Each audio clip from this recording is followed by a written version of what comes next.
I'm Heather.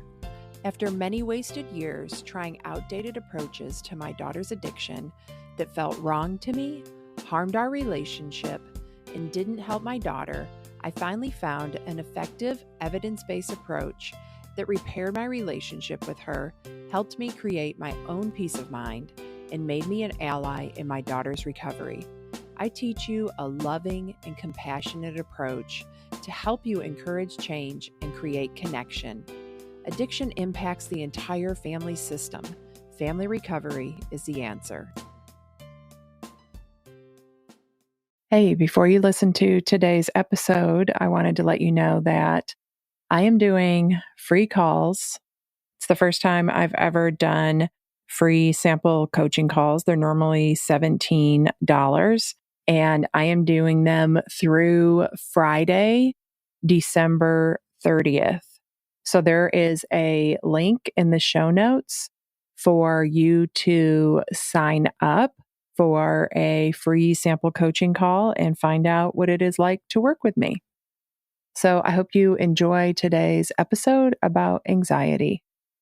Hello. Today I'm going to talk about anxiety because every parent experiences anxiety worrying about their kids.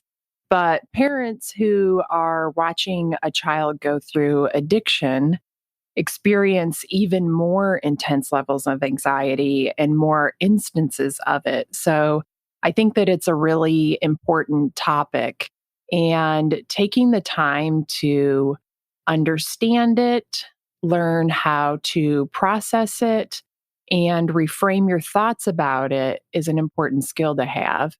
And that's what this podcast is all about. I want you to walk away from each episode with either education, some mindset changes that serve you in changing your experience of your child's addiction, or actions that you can implement right away. And learning about anxiety definitely fits in there. The constant intrusive thoughts of all the things that are going to go wrong and all of the things that could go wrong ignites a lot of anxiety, especially if you feel at the mercy of not only your child's addiction, but the crippling anxiety that you're feeling because of it. So it's important to see that if you aren't being chased by a tiger, or some other immediate in the moment danger, that anxiety is always about the past or the future, but not the present moment. The biggest problem with anxiety is it feels so dangerous, especially if you're having a panic attack. So let's start with what anxiety is and its purpose. Anxiety is a normal part of the human experience. We are meant to feel both positive and negative emotions, and I talked about that in episode 8. Anxiety is a feeling you experience as a vibration in your body. And I don't mean a literal vibration, but figuratively, like butterflies in your stomach. And for me, most of the time, anxiety starts with my heart rate increasing, a knot in my stomach or a tightness in my chest, and I have faster, more shallow breathing than normal. And as I'll get into later, it's good to know what anxiety feels like for you as a part of the process of working through it. And in general, anxiety is a feeling of worry, nervousness, or unease, typically about an imminent danger or something with an uncertain outcome. I mean, there's a lot of uncertainty in life anyway. Whenever we think we know that what the outcome of something is going to be, we really don't. But the uncertainty of our child's addiction gets a lot of our attention. And the more attention it gets, the more we think about it, and it just becomes a vicious cycle. Sometimes anxiety shows up and we don't know why, so we frantically go through all the possible reasons in our minds, looking for answers. Since our kids' addiction is an easy go-to, we often go there first. The anxiety starts out vague, and that's part of the problem. There's anxiety about not knowing what the anxiety is about, and that's how it starts taking you over. You frantically start looking for something is wrong in the present moment when most likely you had some subconscious thoughts running in the background. The other day, I was sitting at my desk and I was just looking through this folder of papers that I need to file. Next thing I knew, I went from feeling pretty content to anxious. I noticed it rising up in my chest, and my heart rate went up, and I was breathing faster. And it was this quick switch of emotions, so it caught me off guard. But my next step was really important. I stopped and I questioned it. I didn't panic like I have in the past, and I didn't believe it. So my first question was, where did this come from? And I started thinking about what I was doing. And I realized that one of the papers I had passed as I was going through this folder had a somewhat traumatic event associated with it. And I had started thinking about that event subconsciously, even though I was still looking through this folder for a specific piece of paper. So, knowing that, I was able to talk myself through it and easily come back into the present moment. And remember, I said that anxiety is generally about the past or the future. That event was in the past, it's over, and I was easily able to calm myself. So that's what anxiety is. At the most basic level, it's just a feeling. And I know you already know that logically, but it's important to go back to that when it sneaks up on you and it feels like you're in danger. I mean, that danger feels real. So go straight to thinking this is just a feeling, and that helps you remove that emotional charge that comes with the anxiety. And its purpose is to protect us. It's preparing us for fight, flight, or freeze. So think of feeling anxiety as an internal alarm system. It's meant to keep humans alive, and it's worked. Like, it's kept the human race going. It's highly developed and it works really fast with little effort. We don't even have to think about it. And your internal alarm system might be on overdrive because of your child's addiction, but your survival response is working as it's supposed to. It just needs some tweaks so that you can get it back to a manageable place. So now that we've covered the basics about what anxiety is and its purpose, let's talk about how you manage it. And when I say manage, I don't want you to expect it to go away permanently and never come back. We don't want it to go away permanently because, as we said earlier, it's useful when we need it. And for me, my anxiety is very situational. Luckily, I don't wake up feeling anxious every day like some people do. Most of the time, I can manage my anxiety pretty well. But last year, I had a few months of it that gave me a new understanding of what people who have constant anxiety go through. It also helped me realize that I've had some panic attacks in the past. I just never realized what they were. Since I preferred numbness in the past, I kind of rejected the idea of anxiety and tried to explain the panic attack away. I wouldn't allow myself to identify with something like panic attacks because I only perceive myself as calm. And since I had no tools for dealing with the intense emotions I was experiencing, I just avoided them. And like, just listening to myself describe that and remembering how I was and what I was going through in my life at that time, it's so obvious to me now that it was panic attacks. But that just shows you how strong the power of denial is. But the good part about the anxiety that I experienced last year, like everything else I've experienced, it helped me understand what others go through and figure out how to work through it on my own. And then that makes me so much better at explaining it in a way that can really help people. And I couldn't help people with anxiety before because I just didn't understand it. There's 4 ways that you can react to anxiety, but only one of them helps you resolve it. And once you recognize that you're feeling anxiety, you're going to choose one of those 4 options. Now, 3 of those options aren't helpful, but we need to talk about them so you can identify if that's how you're reacting. Identifying it and understanding it is an important part of changing it. So, the first option is to resist it or fight it. And this is what I would say most people do. That's what I did over the last year when I was experiencing it. Not only did I resist it, but I judged it and panicked about it. So I would feel the anxiety come on, and then I would feel powerless and stuck with it. Then I would tighten up to resist it and feel more panicked about it. All that did was make my anxiety worse. It was just fuel on the fire. The second choice you have is to react to it.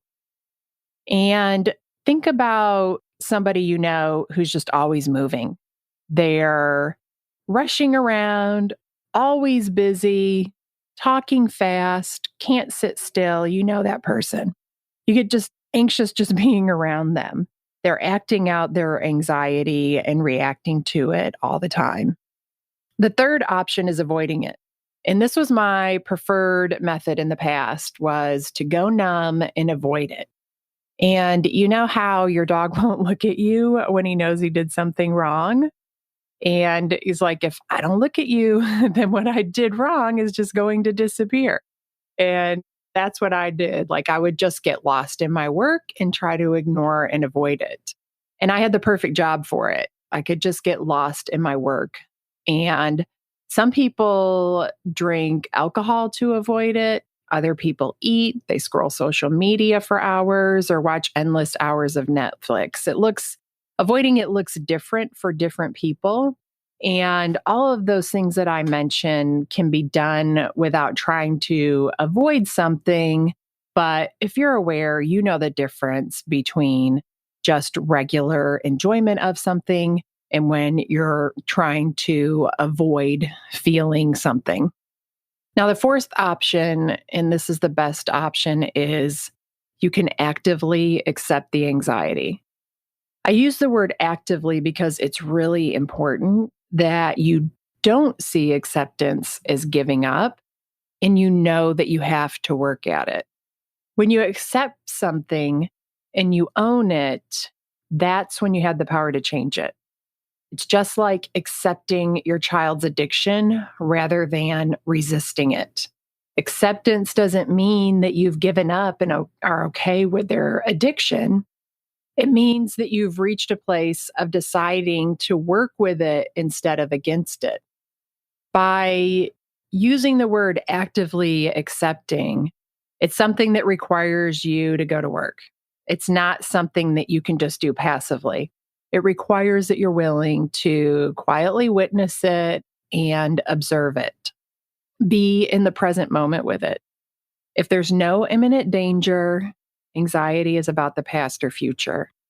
And when I accept my anxiety and observe it, then I can gain authority over it. Again, just like dealing with a child's addiction, once you accept it, then you're no longer at the effect of it. It's not controlling you anymore. It's not controlling your life anymore. And that's the same thing with anxiety.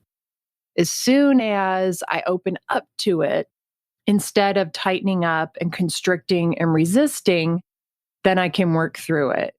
And as I said earlier, when I judged it and panicked about it, I intensified my anxiety. And realizing this was the key to my acceptance. I saw that I was making it worse because I was reacting to it. And this was last year. I was sitting outside talking with my family. It was a beautiful sunny day. I'd just moved to Florida, but I had gone through a divorce. And when I moved, my daughter had stayed in Oklahoma. So there were a lot of unknowns. My daughter was still in active addiction, so of course she wouldn't leave with me. And I hated being away from her. It was a really hard decision to make. But I knew that moving to Florida was the best decision for me. And it was a part of my long term plan anyway. So I was sitting there talking to everyone, and my mind starts wandering. Like I mentally left the conversation. I was wondering about my future, my business, my daughter. Next thing I know, I just feel that knot in my stomach and all the physical sensations of anxiety. And then I panicked. Like I tightened up against it. I was wondering if the anxiety would ever stop. I was judging it.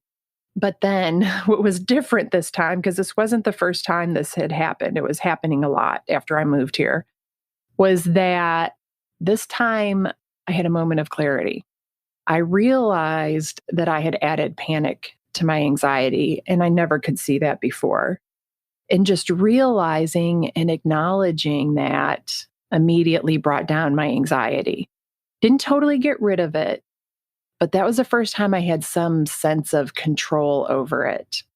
And I was actively accepting it rather than resisting it, even though I wasn't aware that that was what I was doing at the time. And I also started practicing relaxing my muscles instead of tightening up, because that was another way I handled it. I would just like tighten up my whole body in resistance of it. And anxiety comes with a lot of uncomfortable sensations. So it's really important to remember that it's just discomfort, but it's not dangerous. And when I had my first panic attack 20 years ago that I didn't realize was panic until I experienced a lot of anxiety over the last year, I thought I was having a heart attack. And I was totally convinced I was going to die. And as soon as I was convinced that I was going to die, it got so much worse. Like I broke out in hives. I was sweating. My chest was on fire. My heart was beating rapidly. I got nauseous. I mean, it was awful. I went to the emergency room, but they said that I was fine, that I wasn't having a heart attack and I wasn't dying.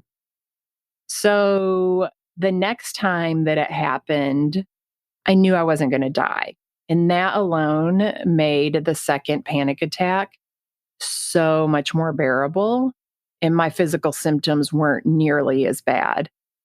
And at that time, the only skill that I had, which was a pretty good one because it worked, was breathing. And that did the trick. I would lay in a recliner and count my breaths to calm myself until it went away.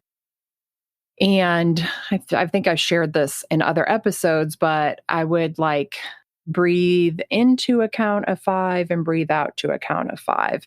And then I would count up. So the next time I would inhale to a count of 6 and exhale to a count of 6. And the next time 7, as far up as I could go. And then I would work my way back down. And that would always calm me down, which, by the way, I used to use that for migraines too. And that would help with the pain. So breathing is a really useful technique. And I just think that that story is a great example, though, of how much fuel we can add to the fire if we don't accept it. And when we do accept it and don't add to it, then we gain some authority over it. Like those two experiences I just told you about were night and day, just because I didn't add panic to my anxiety. So now that I have other tools besides breathing, let's talk about what the source of anxiety is and how to work through it. So the first way is writing down your thoughts. Our thoughts create our feelings. That's the source of our anxiety, our thoughts. We have a thought, and that's what releases the chemical we experience as a feeling in our body. It doesn't matter if we're consciously aware of the thoughts or not, they still create feelings. So you get the thoughts into your awareness by writing them down. It doesn't matter. Just start writing. It doesn't even matter what you're writing. Just start the process. And writing with a pen and paper is similar to meditating. So just let go and write and see what comes out. And be curious about it. Don't judge yourself, no matter how crazy the thoughts are. And when you read what you wrote, it's going to be pretty obvious why you're anxious. But just sit with it. You don't have to immediately try to change it. You can just be aware. Just open up to knowing your thoughts are creating your anxiety and that it's not anything that's happening in the current moment. Just thought projections about the future or judgments and fears about the past. So, next, describe the anxiety in detail. Remember that if you're in a hurry to get out of anxiety, it's because you aren't allowing it. You're afraid of feeling it, and that is resistance and not acceptance. And the better you get at allowing it and feeling it, the easier it will be for you to move through it. So, describe all the facts about what you're feeling with your anxiety. And you can do this out loud to yourself or write it down. I prefer writing. And the more specific that you can describe it, the better. And that gets you out of experiencing it and into observing it. So you can ask yourself questions like, where is it in your body? What does it feel like? Really get into describing it. Does it have a color? Is your heart beating fast? Are you breathing faster or more shallow? Get into all the details. This really helps you remove the vagueness of it. And as I said earlier, part of the problem with anxiety is that we don't take the time to understand it. And so we feel powerless over it. But sitting with it and describing it makes it very clear and easy for you to recognize in the future. Like the story I told where I recognized that I was having anxiety and was only able to work through it. I mean, that process I described was like a minute or two. I didn't have to sit with it for very long because I immediately was able to tell myself that nothing was happening. And I was able to clearly understand that it was just thoughts I was having that I wasn't even aware of. So being able to recognize it is really important. You can also name it something else, and I really like this. My mentor really struggles with daily anxiety, and she calls it her heavy purse because just the word anxiety might add panic to it, especially if you've been dealing with it for a long time and at the effect of it for a long time. So if you don't carry a purse, then call it a backpack, whatever works for you. The point is, it's another tool for reframing it and giving yourself some authority over it. A heavy purse or backpack is an inconvenience, but it's not going to kill you. It's just another way to think about it. And again, don't forget about breathing. I shared my breathing technique with you earlier, and it's so helpful because it gets you out of that fight, flight, or freeze response and brings you into the present moment. And notice that I've said present moment over and over because it's so important. We have to live in the present moment.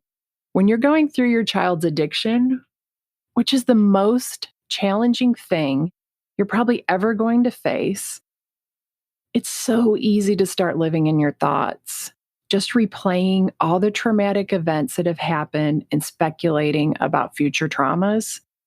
And the antidote to that is the present moment and focusing on what's going on around you. All right, so that was a lot of information. I just want to do a quick recap. At the most basic level, anxiety is just a feeling and it can't kill you. It has a purpose, and that purpose is to protect you. There are 4 ways to respond to anxiety, and only one of them works. The 3 that don't work are resisting, reacting, and avoiding. The one that does work is accepting it. Some tools for working through it are all the things that bring you into the present moment. Intentional deep breathing, writing out all your thoughts, describing the anxiety in detail, and renaming it so you can reframe it. So that's my recap. I hope you have a great weekend, and I'll talk to you next week. Thank you for listening to this episode. If you want to learn more about my work, go to heatherrosscoaching.com. If you want to help other parents who are struggling with a child's addiction, you can do it 2 different ways. First, you can share the podcast with them directly, or you can share it on your social media. Second, you can leave a review. Talk to you next week.